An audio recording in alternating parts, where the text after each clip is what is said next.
Om Namo Bhagavate Vasudevaya. Om Namo Bhagavate Vasudevaya. Om Namo Bhagavate Vasudevaya. So I wanted to seek the good wishes and the good blessings, blessings of the devotees, so that we can remember this glorious personality, Kishora Babaji Maharaj, who is one of the acharyas in our line of the Brahma Madhav Gaudiya Vaishnava Sampradaya. And it's really interesting to see his life. We'd like to seek his blessing so that we can progress on our spiritual journey and seek the blessings of the Guru Parampara and Radha Krishna and Gaunitai, so they can become pleased with us glorifying or trying to say some things about this wonderful devotee. So it was, there's not a huge amount known about his early life. In 1849, he left Grihastha ashram after the passing away of his wife. And before that, he was known as Vamsi Das. Now, his early life, he was a farmer. And by this honest work and living a regulated life according to the principles of scriptures with his chaste wife. He was very poor, and he was actually also illiterate. He couldn't read or write at all. So this is quite an interesting point, because we'll see the significance of that a little bit later. So after his wife passed away, he moved to Vrindavan. So he was in Bengal. He was born in Bengal, born and bred in Bengal. Moved to Vrindavan, and he took shelter of Bhagavat Das Babaji, who is a disciple of Sri Jagannath Das Babaji. And Jagannath Das Babaji is also in our line. So we'll talk about that in a little while. He accepted the dress of one in the renounced order of life and thus became a Babaji. He wasn't a sannyasi, he took Babaji initiation. Babaji initiation means basically you don't do anything apart from simply chant. Simply chant. You don't preach. You live in the holy place. You don't leave the holy place. Or if you leave, you go to another holy place. So that's a very renounced stage of life. So you're just doing bhajan all the time. For over 30 years, Kishora Das stayed in Vrindavan performing bhajan under the trees of Giri Govardhan, Nandagram, Varsana, Radhakund, Suryakund, Raval, Gokul. Sitting in seclusion, he chanted 2 lakhs Hare Krishna Mahamantras every day, 128 rounds. So if anybody complains about 16 rounds, I think Kishora Das Babaji might have something to say to us. He always felt separation from Radha Govind, and he cried profusely. As he wandered through the Dwadas Van, the 12 forests of Braj, he would loudly chant the holy names in deep voice full of lamentation. Babaji Maharaj's mood of renunciation was unparalleled. He took Madhukari, which is like it's like mainly a chapati from the Bijbal. Very tasty chapati. I've had it once. Really quite amazing, actually. Madhukari is Babaji's daily practice of begging a little food from 1 to 7 houses, just as a bee collects a drop of honey from each flower. So if he gets, he eats. If he doesn't get, he fasts. But the Brijavasis were always very kind to him. He saw all the Brijavasis resident in Vrindavan as being direct personal associates of Radha and Krishna. As a result of this, he would pay respects to every person, cow, animal, bird, tree, creeper, insect, ant in the holy Dham. I was reading yesterday how Bhakti Siddhanta Saraswati, one time he was in Vrindavan, and there was mosquitoes. Mosquitoes were hovering around him, and the devotees were trying to get the mosquitoes off him. And he said, no, leave them alone. They're residents of Vrindavan, let them stay. So really very renounced. That was his disciple is Bhaktisiddhanta Saraswati. While staying in Barsana, he made a flower garland every day for Radha Krishna. And after 30 years of being in Vrindavan, he was inspired by the divine couple to go to Navadvip Dham.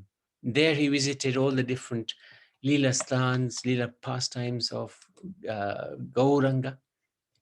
And he used to specially sing one bhajan. By receiving Nitai's mercy, one gets Gauranga's mercy, which makes one eligible for Krishna Prem. With Krishna Prem, one can attain the service of Srimati Radharani and the gopis.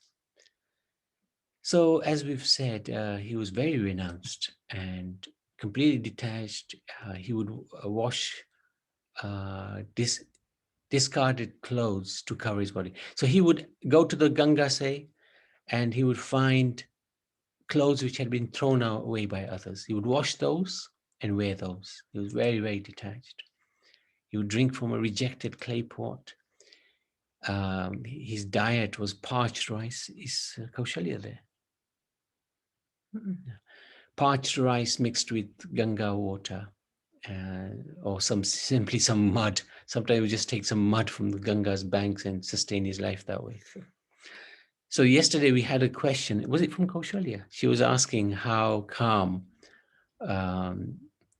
in the Bhagavad Gita, Krishna explains that actually food that is more than 3 hours old is in the mode of ignorance. So I suspect a lot of this. And how come they used to eat? Yeah, they used to eat these foods. Yeah, contaminated food thrown on the ground, things like that. So what was your answer? So Jayanti has a good answer for it. My answer was that we're actually under the modes of material nature. So that's why we are affected, and that's why we have to follow these regulations. They are well above them, so it does not affect them, and their bodies are not material like ours. It's spiritual, and also they can go without days not eating anything, whereas if we even miss one meal, we'll be shattered and couldn't function. As we know, on Ekadashi. On Ekadashi, he wouldn't eat or drink anything. He carried 2 books with him by Narottam Das Thakur, the Prarthana and Prema Bhakti Chandrika. Regularly, he associated with and heard Bhagavatam from Bhakti Vinod Thakur. So, he's regarded to be the Shiksha disciple of Bhakti Vinod Thakur. So our line is not based on just Diksha. It is actually Shiksha line. And Bhakti Siddhanta Saraswati established that. So in our line, I don't know if you can see what we've got at the back here. We've got Prabhupada, then we got Bhakti Siddhanta Saraswati, his guru, from whom he took Diksha from, is Kishora Babaji. And then the next guru is Bhakti Vinod Thakur. Now, Bhakti Vinod Thakur was not the Diksha guru of Kishoras. He was the Shiksha guru. Shiksha guru means that person who Bhakti Vinod Kishoras Thakur looked up to and took instructions from. So this is quite important because the way world works, Diksha will at some point break down because the spiritual master and disciple may not be able to connect. So that line will break. Hence, this is a line of Shiksha. It will not break. It will never break because even if there is not a direct Diksha guru, because of the Shiksha, the line continues. So that's quite an important point to understand. Sometimes a lot of importance is put on Diksha, that are you connected by having a physical guru through Diksha?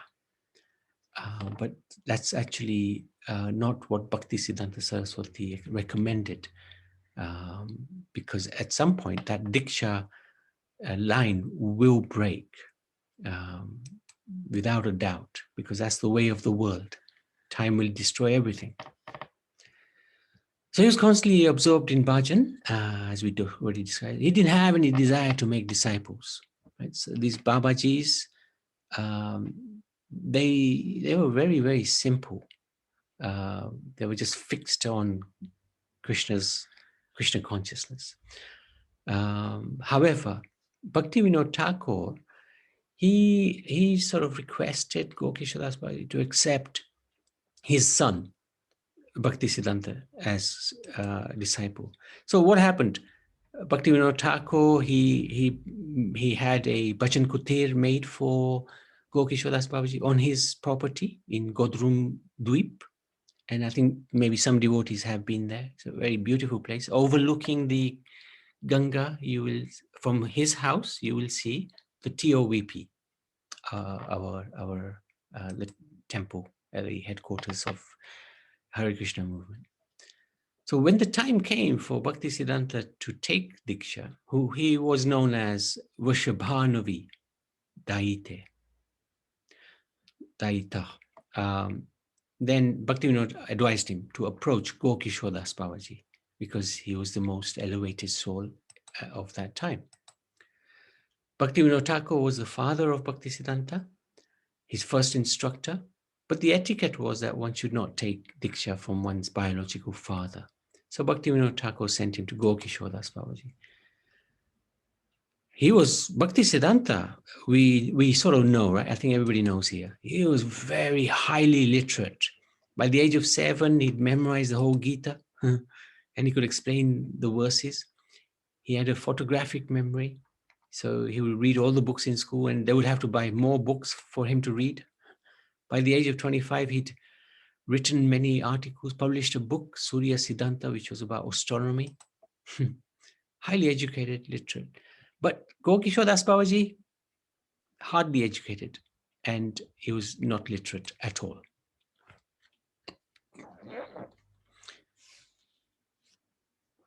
Oh yeah, so yes, he wrote one book where he got this title, Siddhanta Saraswati. Hence why he's got that part of his name, Siddhanta Saraswati.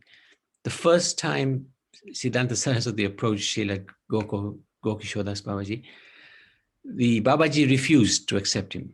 He didn't say no, he just said, I will ask Mahaprabhu.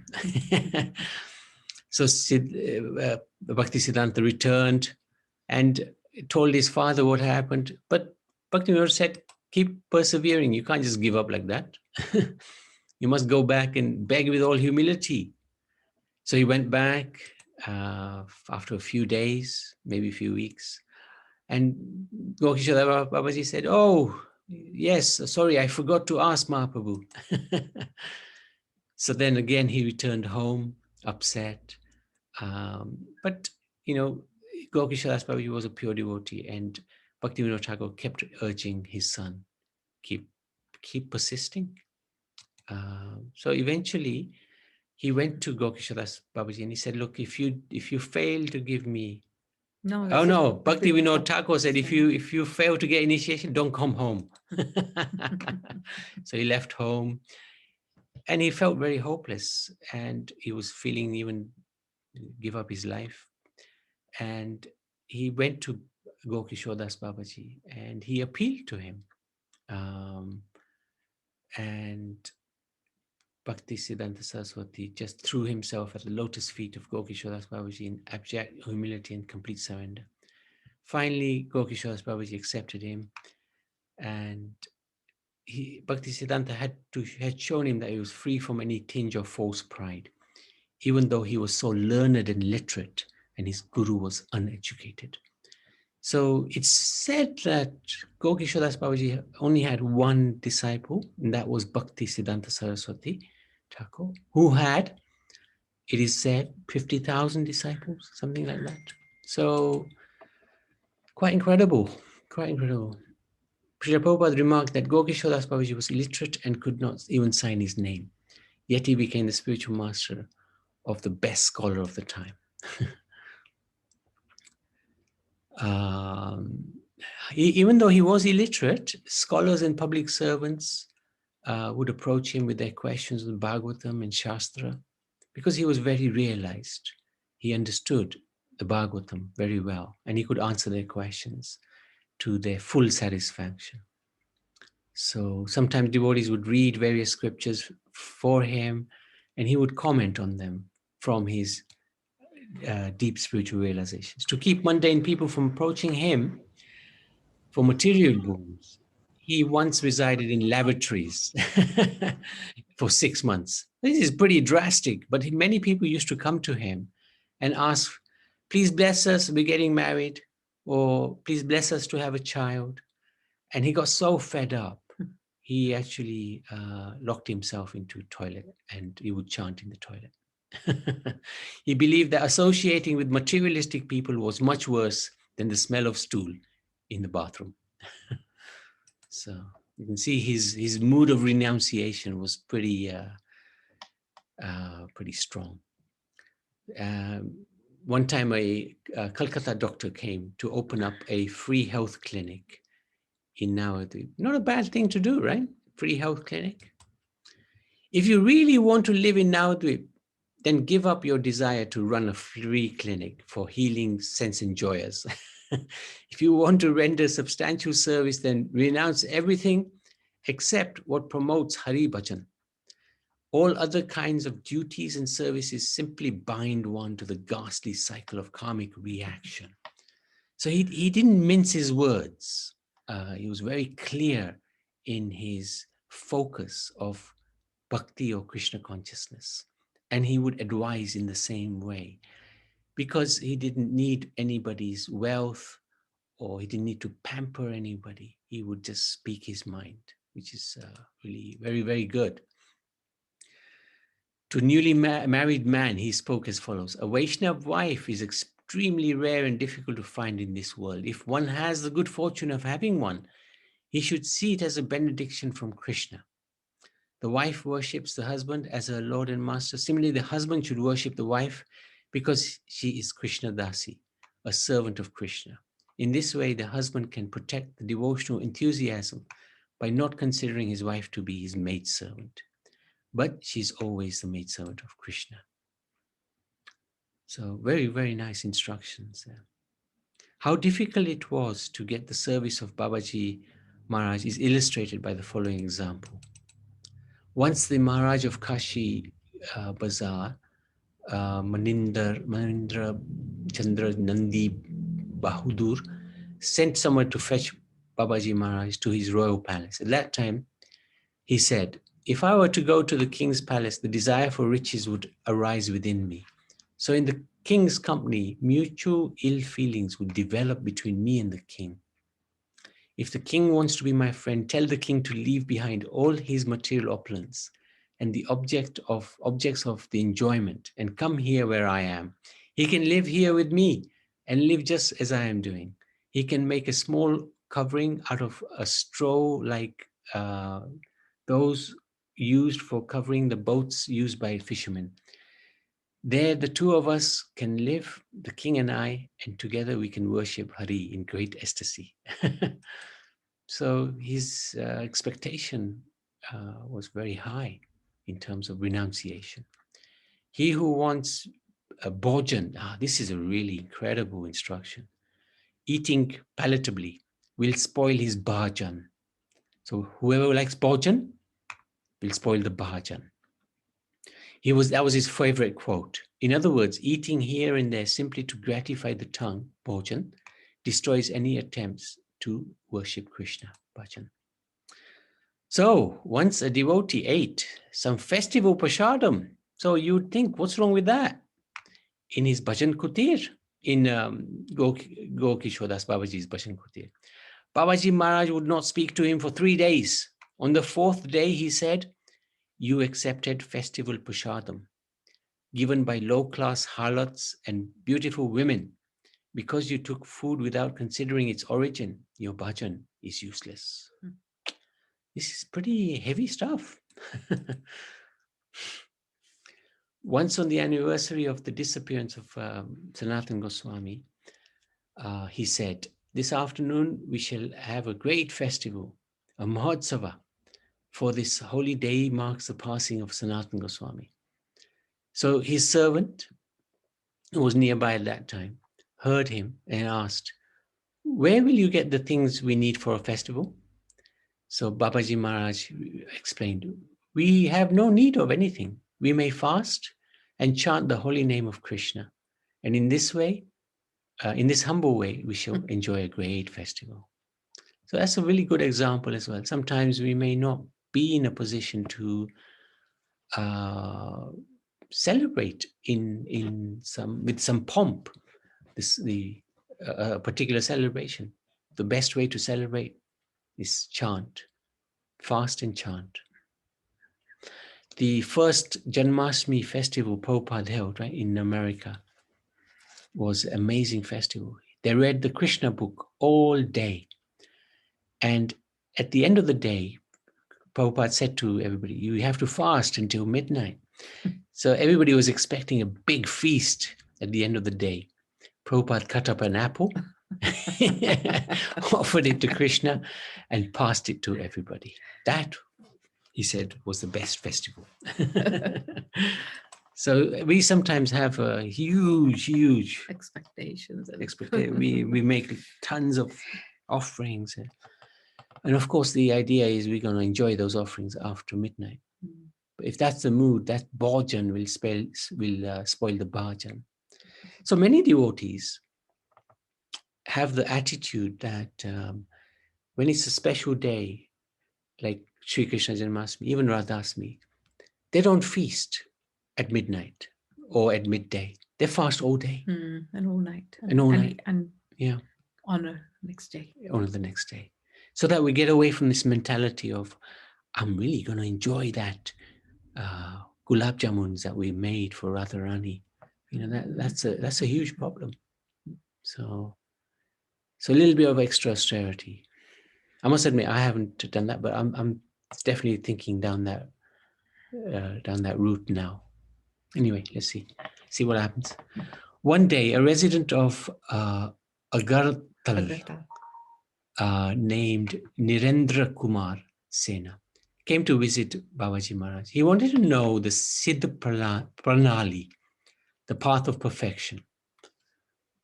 Siddha Pranali is where a spiritual master who's very elevated will tell his disciple, who's also very elevated, about his position in the spiritual world. And that disciple will then meditate on that Siddha Pranali and achieve perfection. So Babaji Maharaj told him, you cannot know Bhagavan through your fanciful imagination. If you go on chanting the holy name, you will gradually realize the internal meaning of its syllables. The swarup of the holy name will manifest itself. The sadhaka at that time will also realize his own internal self. At that time also, the sadhaka will awaken to his particular divine service to Krishna, the service that will be dear to his heart upon attaining perfection. So that we've sort of split that down a bit. What is he saying there, right? Because it's very important instructions. The divine name of Krishna offers one and only shelter, right? That's our shelter, the holy names. One should never try to remember Radha Damodar's transcendental pastimes by artificial methods. It's not an artificial imposition on our mind. It comes naturally through the chanting. Constant chanting of divine names will purify the heart. By chanting Harinam, the syllables of Mahamantra, Hare Krishna, Krishna Krishna, Hare Hare, Hare Ram, Ram Ram, Hare Hare, will gradually reveal the spiritual form, qualities, pastimes of Krishna. Then you will realize your own eternal spiritual form, service, and the 11 particulars of your spiritual identity. So we shouldn't try to artificially think we are in a place where we're not. Simply chanting, purify the heart, and in due course of time, according to our spiritual purity, everything will be automatically revealed. We don't need the spiritual master to tell us, or we shouldn't expect, the spiritual master to tell us, this is your eternal form. We're not ready for any of that. So just to let devotees know, before the time of Bhaktisiddhanta Saraswati. That was the tradition. The spiritual master would reveal to the disciple, this is your eternal form. But after Bhaktisiddhanta, he stopped that practice because devotees were not necessarily qualified to know their Siddh Pranali. On 19th November 1915, Srila Gaura Kishoras Babaji Maharaj joined the eternal blissful pastimes of Gandharvika Giridhari. There was some dispute over what would happen to his body. His samadhi would, of course, become an important place of pilgrimage. And some of the heads of the local Vaishnav centers saw this as an opportunity to raise money for their maths or even for their own sense gratification. So they wanted his body, make a samadhi, and make money out of it. However, Bhaktisiddhanta Saraswati, he ran to the site. But when he arrived, some of the local Babajis objected. He is not a sannyasi. So at that time, Bhaktisiddhanta was not a sannyasi. He was brahmachari. He had not taken sannyas. How can he give samadhi to such an exalted and renounced personality? But Bhaktisiddhanta Saraswati said, I am the only disciple of Babaji Maharaj. Although I have not accepted sannyas, I am a celibate brahmachari, not secretly addicted to abnormal habits or involved with illicit activities. Who among you can say that in the last year he had no sex or illicit contact with a woman? Please step forward.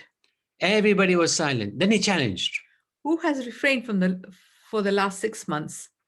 Again, everybody is silent. For the last 3 months? Silent again. For the last 1 month? Guess what? The last 3 days? Still silence. They have been exposed and humbled. Not one of the Babajis was fit to even touch the transcendental form of Gaura Kishoras Babaji Maharaj. And in fact, there was a policeman present at that time because there was quite a commotion going on, because there was arguments, by Bhaktisiddhanta, and then these Babajis were all up in arms. So the police came, and the police, he was shocked when one by one they all started walking away. He was really shocked. He was thinking, wow, what, the challenge that was set by Bhaktisiddhanta was not a very high challenge, but nobody took possession of the body. Even then, there remained some question about how to handle the body, which was still lying on the ground.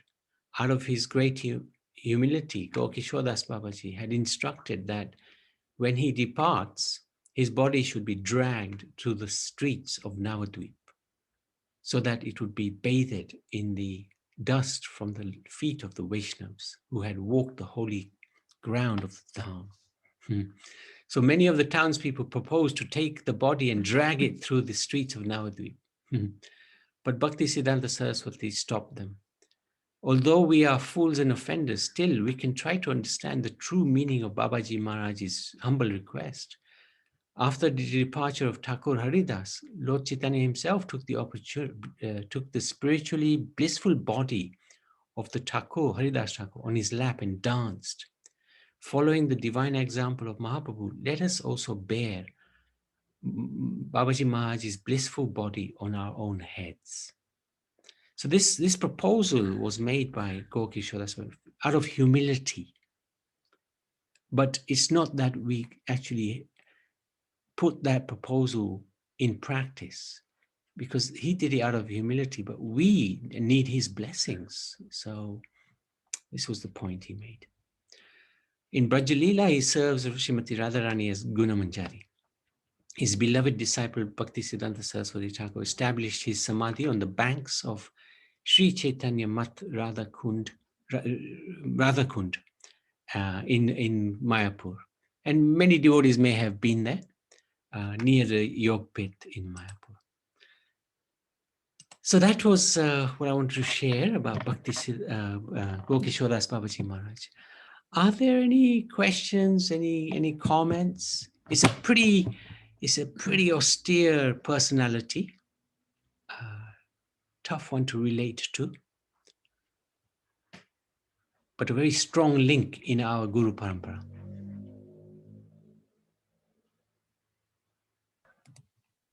Thank you, Prabhu, sharing so much important, wonderful information. Hare Krishna. Hare Krishna. Naniben? Yes, Prabhuji, yes, it's very austere, isn't it? But in Hmm. spite of no education, he had this knowledge from somewhere, isn't it? Yes. He Yeah. had all this knowledge, and that was somebody like Srila Bhaktivinoda Saraswati Thakur.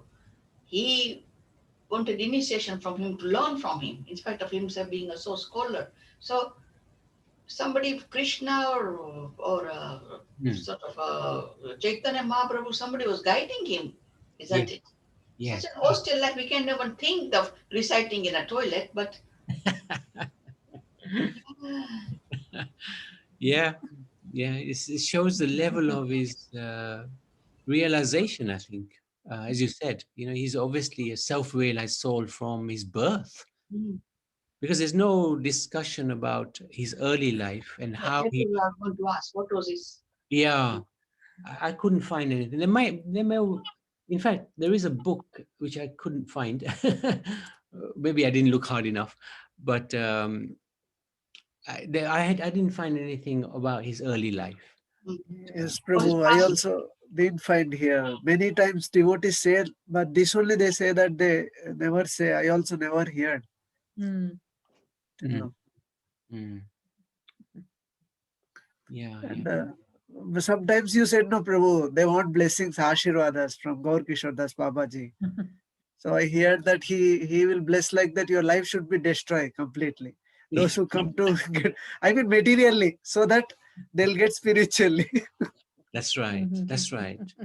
Yeah, yeah, yeah, yeah. That's right. And I That's want to I want to share one pastime. Go It's ahead. not pastime, just information.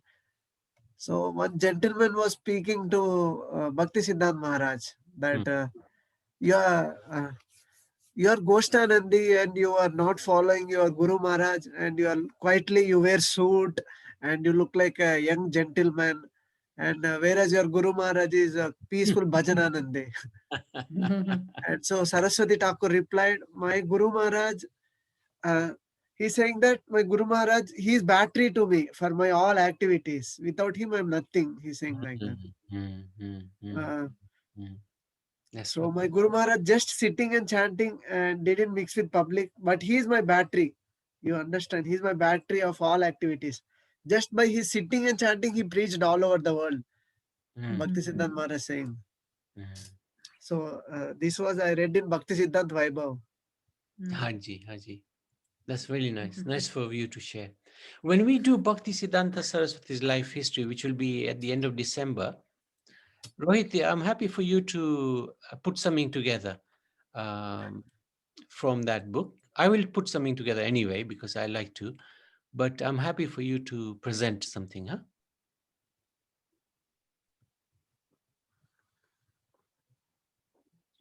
So yes, Naniben, any other point there?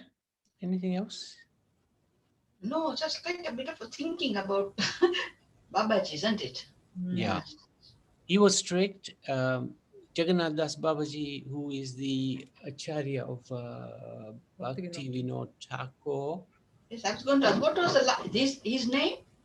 His name is Jagannath Das Babaji, the last one. Jagannath Das Babaji, okay. And he was really strict as well. He was really strict as well. But not as strict as, actually not as strict as Kishora Das Babaji.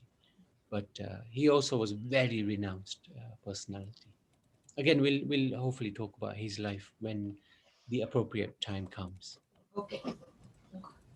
Thank you so much. Thank you. Hare Krishna. Thank you for joining. And tomorrow we're going to, Indu Lekamaji is going to talk about Bhishma. This 5 days of Bhishma Panchak means we should also remember Bhishma Is it will come? every day because he's such a great devotee. He's And of Prabhuji, it is the end of Damodar month. Not Yeah. tomorrow. Yes, on Monday. November. When Yeah. November? 30th November. 30th November. So because he's such a great devotee, and it's always important to remember great devotees and their lives and how they lived. Of course, Bhishma has been heavily analyzed in so many different ways. And it'll be interesting to hear Indulekha Mataji's take on Bhishma Pitama. Hopefully we'll do the Bhishma Stuti as well tomorrow. Oh yes, and Karuna has Learned it. learned the Bhishma Stuti, which is something that we should recite Every day. Is it every day? Yeah. But In let's see, we can try tomorrow and then see. Yeah. Yeah. And on Saturday, we are going to finish hopefully the Damodar Leela, incredible pastimes. And then on Sunday, we will do Tulsi Aarti, Tulsi Viva. So we wanted to welcome everybody to that and put your wedding gowns on and your camera so we can see you, of course. Okay. So if there's no more comments or discussion, we can chant the Nishinga Kavach. Wanted to ask devotees to pray